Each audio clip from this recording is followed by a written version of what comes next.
Hello mga kagulay, magtimbang po tayo ng mga paninda. Tapos na kasi makapili yung customer kaya tayo naman ang magtimbang. Ito pala ang napili niya. Simulan natin sa luya.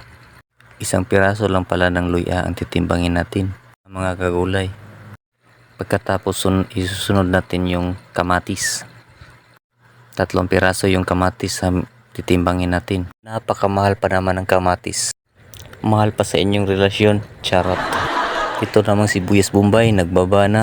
Okay lang kung nahuhulog ka, wag lang sa iba. Kaya sinama na kita. Masarap ka naman panggisa. Yan mga kagulay, isusunod naman natin yung okra. Isa po ang okra sa masarap na pagkain kasi naman madulas na masustansya pa. Okra lang masaktan, wag lang iwanan.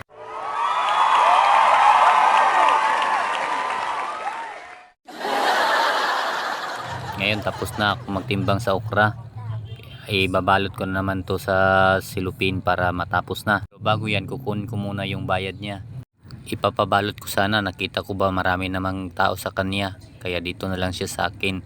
Ako na lang ang magbabalot sa tinimbang kong mga paninda. Ayan, tapos na ako magbalot kaya bibigay ko na sa kanya. Ang binili niyang gulay para makauwi na siya. Magsusukli pala ako sa kanya. Baka makalimutan niya yung sukli niya.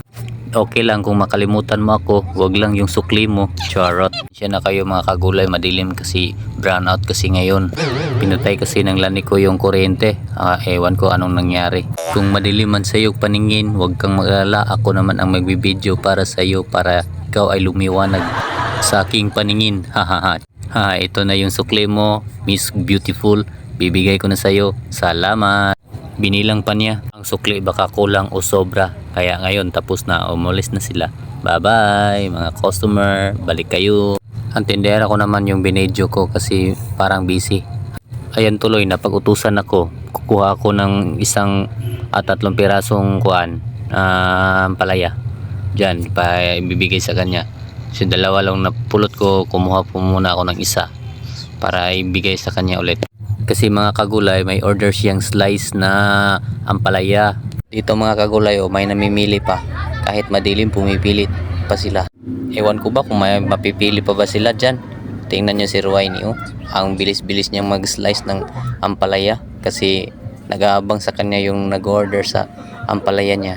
Tatapusin na natin tong video na to mga kagulay kasi gabi na. Baka maabutan pa tayo ng gabi. Sa susunod na video naman ulit mga kagulay. Bye bye. Please follow, like and share. Thank you.